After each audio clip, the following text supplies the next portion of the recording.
सावन आया बादल छाए, बुलबुल चहकी फूल खिले, आने वाले सब आए हैं, आने वाले सब आए हैं, लेकिन तुम कब आओगे,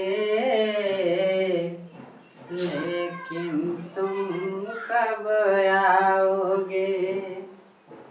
hello friends, welcome to my channel village education centre. आज हम आप लोगों को x का मान ज्ञात करने का दूसरा स्टेप बताने जा रहा हूं। इसके पहले हमने x का मान ज्ञात करने के लिए जीरो लेवल से हमने बताया है। आगे जो है हमारे वीडियो का लिंक होगा। ये दूसरा क्लास है जिसमें हम आपको x का एक अगला स्टेप सिखा रहे हैं। यहाँ पर देखिए एक्स स्क्वायर बराबर लिखेंगे हम 40 + 9।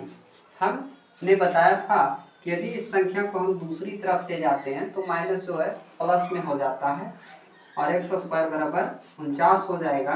तो x बराबर हम यहाँ लिखेंगे 49 और 49 का वर्गमूल 7। वैसे तो हम इसको ±7 लिख सकते हैं, आगे के क्लास में पढ़ने का होता है और ये दोनों में आता है, ऋणात्मक और धनात्मक दोनों में।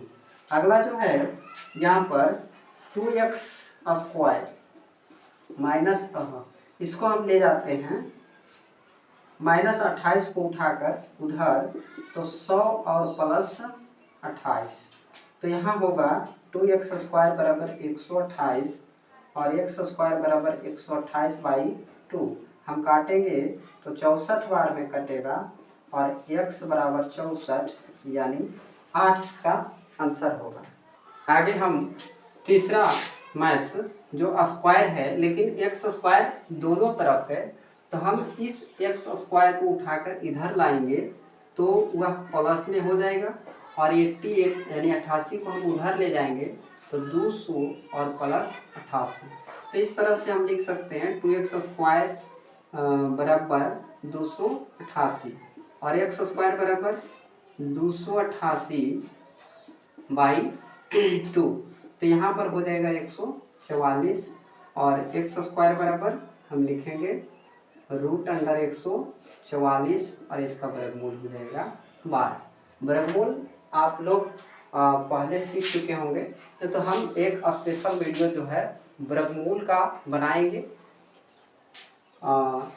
यहाँ पर जो है 144 को इस तरह से वर्गमूल आप निकाल सकते हैं भाग विधि से। यहाँ 2 होगा और यहाँ 1 लिखेंगे हम 44 और फिर 2 से हम लगाएंगे तो 44, यहाँ 12, ये कट जाएगा 24।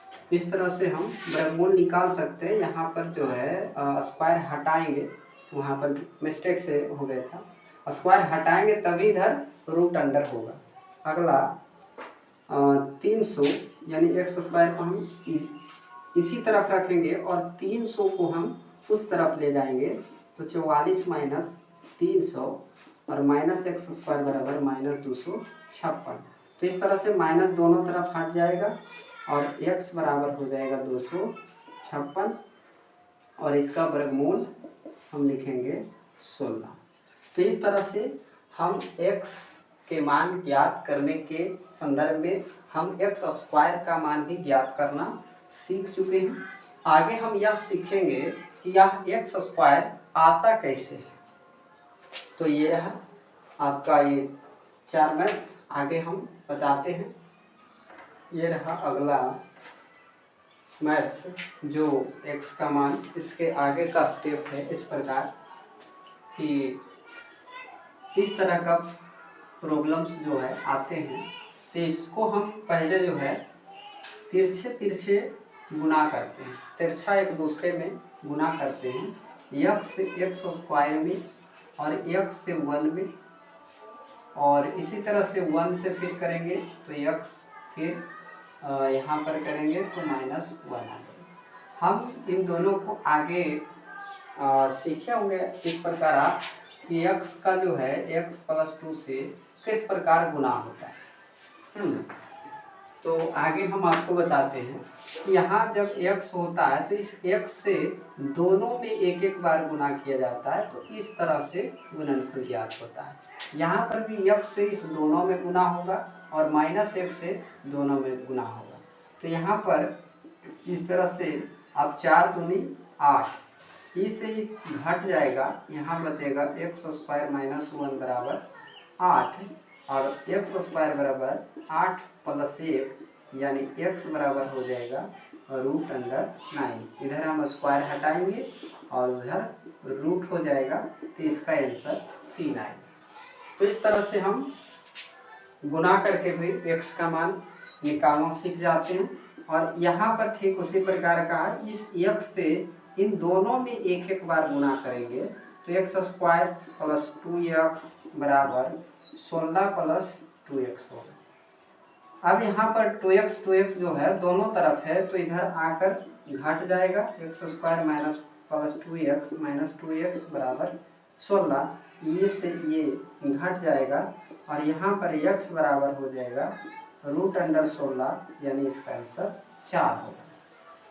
आगे हम इससे आगे का स्टेप जहाँ पर x का मान ज्ञात करना हम लोग सीखेंगे, तो यहाँ है x यानी इस x से इन दोनों में गुना करेंगे तो यहाँ हो जाएगा x², फिर x से 2 में करेंगे तो 2x और फिर 3 से x में करेंगे, फिर x, फिर 3 से 2 में करेंगे 6।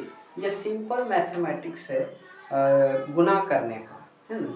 तो इस तरह से 4 बचे 20 यानी दूसरी तरफ 20 हो जाएगा। तो यहाँ पर हम लिखेंगे x² और इन दोनों को जोड़ देंगे तो 5x और 20 को इधर लाएंगे तो +6 और -20 हो जाएगा और बराबर दूसरी तरफ 0 बचेगा यानी 0। तो यहाँ पर हम लिखेंगे x² और +5x और 6 में 20 घट जाएगा 14 बराबर 0। अब यहाँ पर जो ये प्रॉब्लम आया है x का मान ज्ञात करने के लिए, ये द्विघात समीकरण के रूप में बन गया है।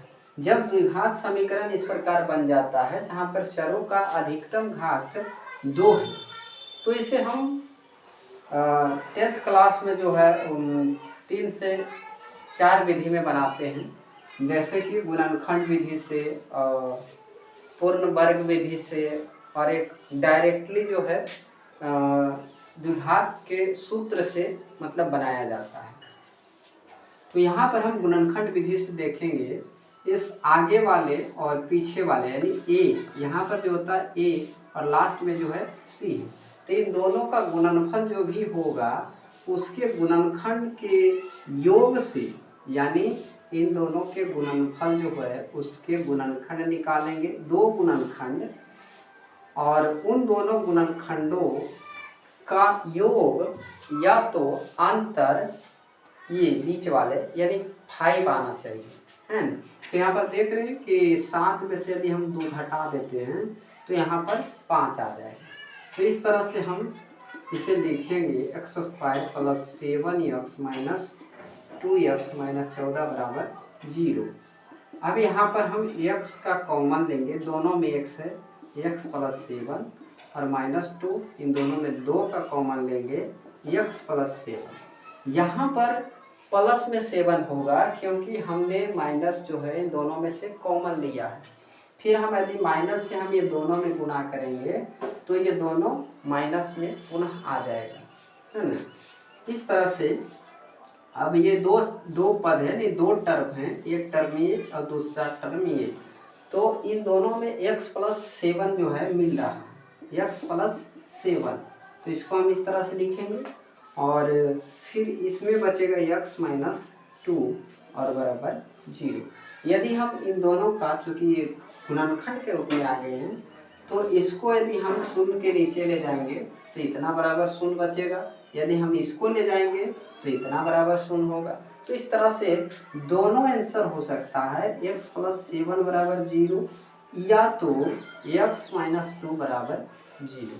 तो इस तरह से x का मान जो है -7 और x = +2, इस तरह से +2 भी आंसर आ सकता है। तो ये जो है x के मान का थोड़ा उच्च लेवल का जो है स्टेप था। आगे हम इससे भी अच्छे x का मान ज्ञात करने के लिए स्टेप बताएंगे, जो नेक्स्ट वीडियो में हम आने होंगे।